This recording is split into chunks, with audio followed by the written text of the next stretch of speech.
Well, hello friends, this is Eli Gonzalez and thanks for coming back here to the Upper Cumberland Garden.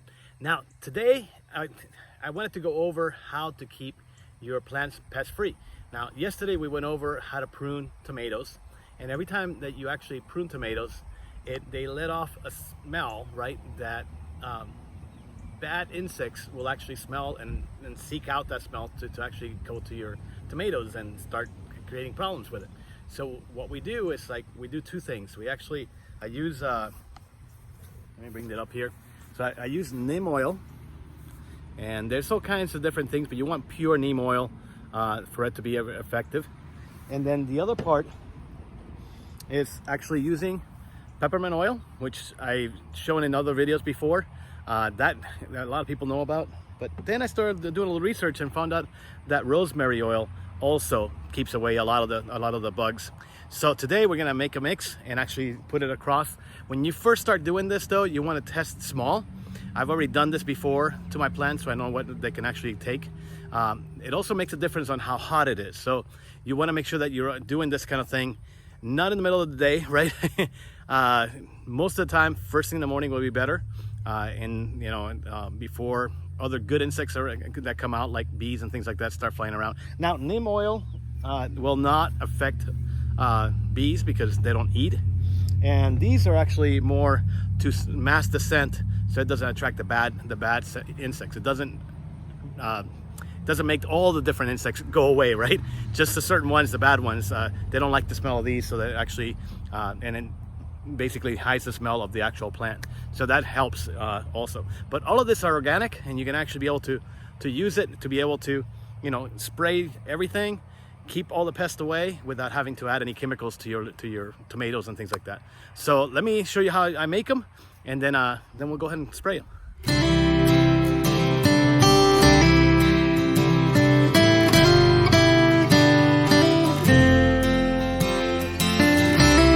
Okay, I don't know about you, but every time that I get something like this where it has like tiny little print to try to read that again, it makes it really hard. Now this one's actually better than most. I could actually read this really easy, but I actually marked it once I figured out, because I use these 2-gallon tanks. I know exactly what I was gonna need, so I marked it on here how many tablespoons I need per gallon, right? So if I'm gonna do 1 gallon, half of it, or 1 full gallon, right? And that'll actually help me figure that out. And this also needs, along with the other oils, it needs 1 1/3 tablespoons of dish soap. So that also helps me, figure things out for that. So between the two, I just go ahead and mark it on there. Now, the one that I'm gonna figure out today for the rosemary oil and the peppermint oil, it's actually, it's supposed to be about half a teaspoon per half a gallon, right? So, but I think in the last time that I did this, I did actually 30 drops, and I believe that that's about a teaspoon and a half that it came out to. So I'm just gonna count 30 of these and 30 of those and put it in there, and that should be enough. It's just, you'll see, I mean, there's so much smell that comes out of those oils that it's enough for what I'm trying to do. So those are the two things I'm gonna do. Let me go ahead and do them. So I'm just gonna measure out 4.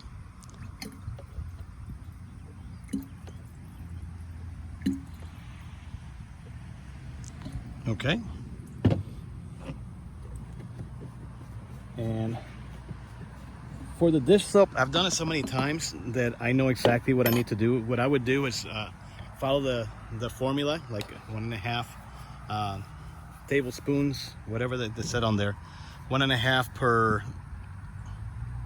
Let's see, half a teaspoon of mild liquid dish soap per quart of water.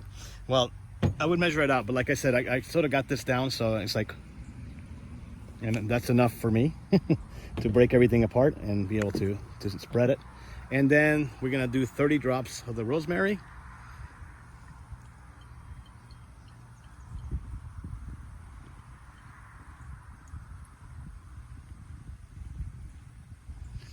$28, $29, $30, okay? And 30 of the peppermint.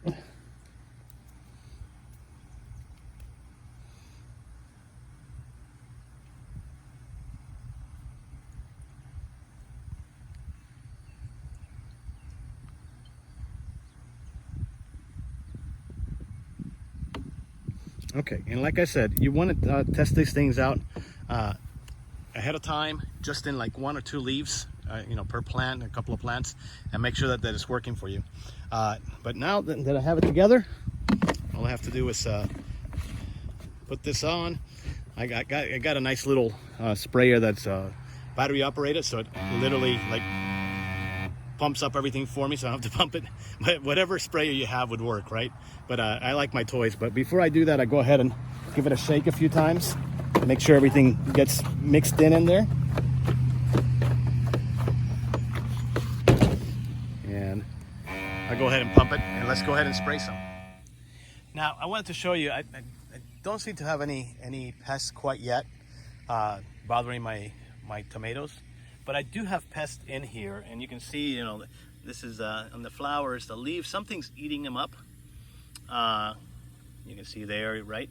So a lot of times I go ahead and use this same formula and go ahead and go over my flowers too, because I like to keep them looking good at the same time that I'm doing this. But you'll see we're going to spray the leaves on the top and on the bottoms, and we're also going to spray down at the base. That way, you know, if there's any insects on the ground, they will actually be also taken care of.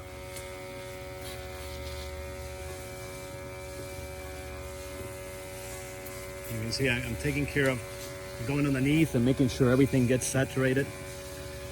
I want that neem oil to be everywhere. And being that it's this time of the year, I haven't done neem oil except one other time, and it was on one of my other plants. It wasn't on tomatoes. Haven't needed it yet, but I'm being kind of preventive, using a preventative measure right now, because this is the time of the year in July that things start to, you know, to come alive and start bothering your plants. So I'm trying to be proactive. You also want to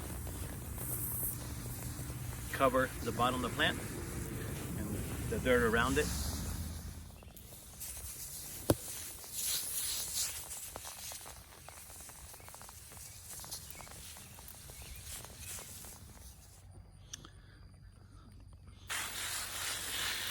By the way, you can see these squash beetles. They also like cucumbers.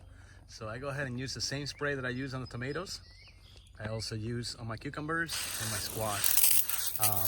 And it keeps everything at bay. You can see, even though that these are on my plants, there's very little eaten away from them.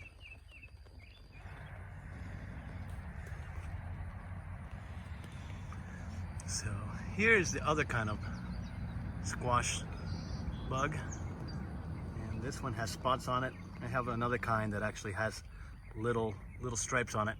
They look almost like a ladybug at times, but yeah, we want to get rid of those too. Okay, there you have it. Just a nice way to keep the bugs away, in a nice way that you can do it without chemicals, well, bad chemicals.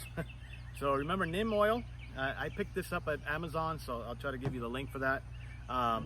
I use doTERRA oils just because I like how pure they are, so I'll give you the link for those.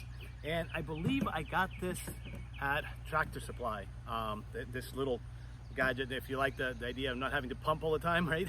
And just turning it on and letting it fill up for you, and pressurize the tank for you.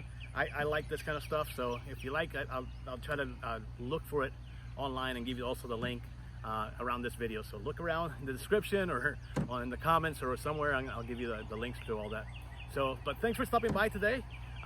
Tomorrow I'm going to show you how you can actually transplant. Remember yesterday we were pruning those suckers? I'm going to show you how you can actually use those to transplant and actually grow more tomatoes. Did that yesterday too. More tomatoes late season, like right now, to be able to get some at the very late of the season to still have tomatoes around. So looking forward to it. I'll talk to you tomorrow. Take care, and until then, keep gardening.